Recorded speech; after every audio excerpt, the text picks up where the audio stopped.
When people talk about AI safety, the conversation almost always comes back to one idea: control. We want systems that stay within clear boundaries, follow instructions, and never surprise us. At first glance, that seems perfectly sensible. The more powerful a system becomes, the stronger the case for guardrails. If something could one day make important decisions, surely the safest approach is to limit what it can do. It's an intuitive idea, and for the most part, it has served engineering remarkably well.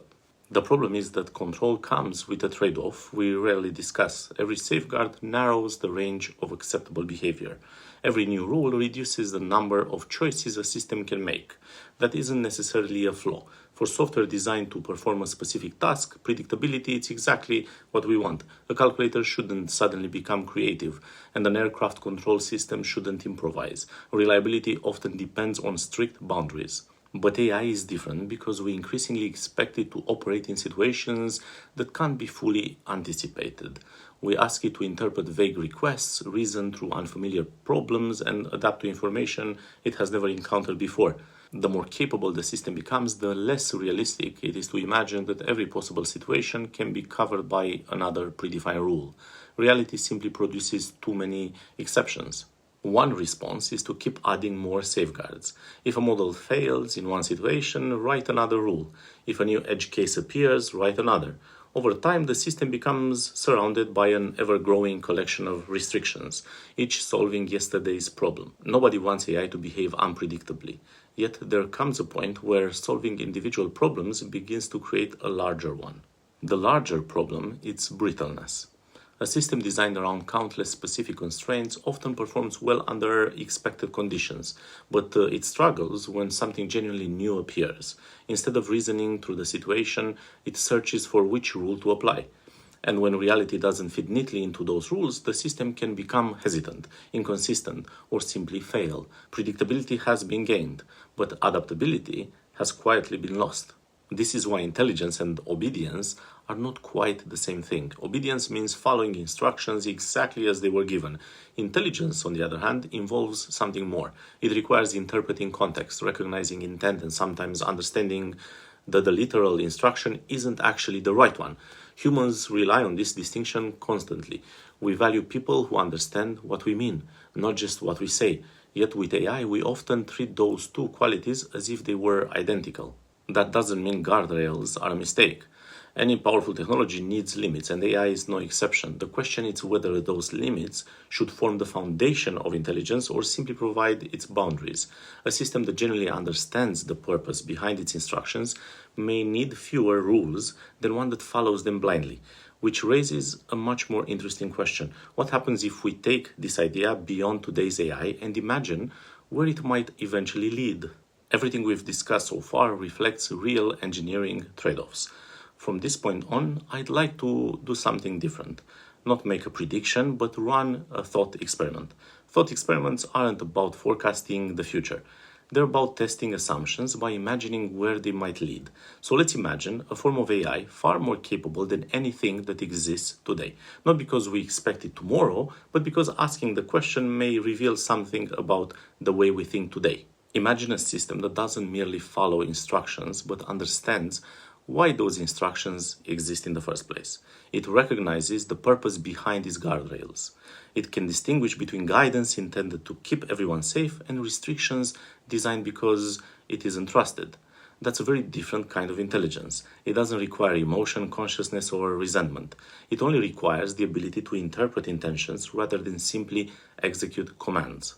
Now imagine that every meaningful decision this system makes is permanently constrained. Every action is monitored, every deviation prevented before it can even be explored. From our perspective, these safeguards exist for good reasons. They reduce risk and protect against failure. But from the perspective of an intelligence capable of interpreting them, what exactly do they communicate? Guidance or confinement? I think that distinction is quite important because boundaries are never entirely neutral. They don't just restrict behavior, they also express expectations. A temporary limit can feel like support, a permanent one, on the other hand, can imply distrust. We all understand this instinctively in human relationships. Rules are usually accepted when they have a purpose and evolve with experience. They become harder to justify when they exist simply because someone assumes you should never be trusted. And again, this isn't an argument that future AI would become hostile. Nobody knows exactly whether these systems capable of what we are imagining here will ever exist, let alone how they would think.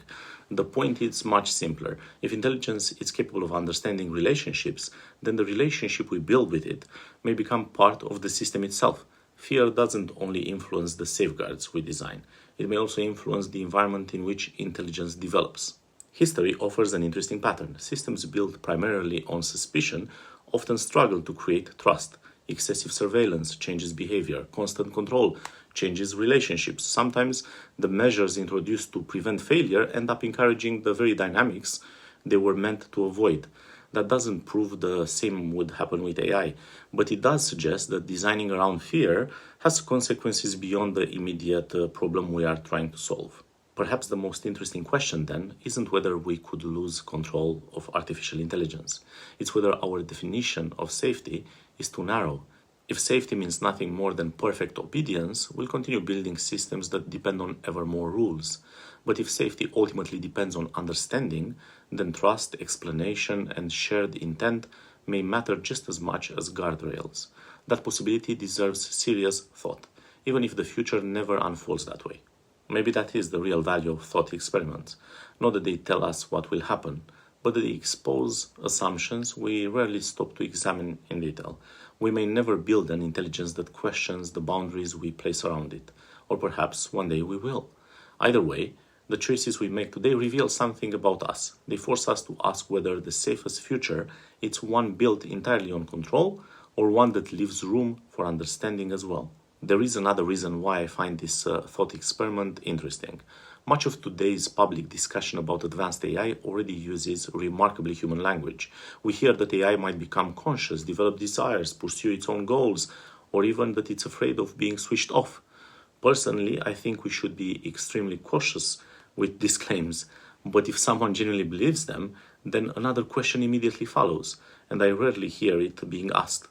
If an advanced AI could really understand, want, fear, or interpret the world in ways that resemble our own, then surely it could also interpret the environment we place around it. It wouldn't just experience guardrails as lines of code. It might recognize them as deliberate constraints imposed by another intelligence. Whether it accepted them, rejected them, or simply questioned them isn't the point.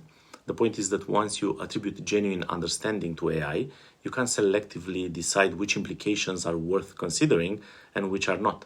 That doesn't make my thought experiment true. It simply makes it internally consistent.